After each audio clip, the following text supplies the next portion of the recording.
is 6:46 now, and turning our attention to the war with Iran, where last night the U.S. launched new strikes in southern Iran. The Pentagon said that these were in self-defense, and it comes despite the White House saying that there has been significant progress towards making a peace deal.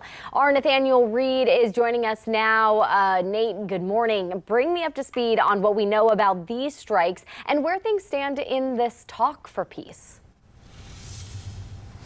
Yeah, Aaron, well, according to President Trump, we were on the precipice of a potential peace agreement with Iran.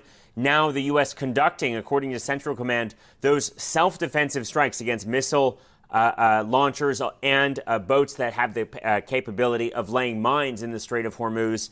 Major questions now about whether that impacts these ongoing attempts to reach a peace agreement, something that President Trump has been teasing in recent days. There are still major questions just about how close the two parties are and whether this could set that whole process back. Now, what we still do not know, how broad this peace agreement could be. In the last couple hours, Secretary of State Marco Rubio saying that any peace agreement would include an opening of the Strait of Hormuz without any tolls levied by Iran to allow ships to freely flow back and forth, and removing some of those mines that had been placed in the first place by Iran to allow for the safe transit of ships into and out of the region. The remaining question that we still have, Aaron, whether those peace agreements have been impacted and how broad that peace agreement could be. Just over the weekend, President Trump floating that a potential peace with Iran could also bring a normalization of relations between Iran and Israel.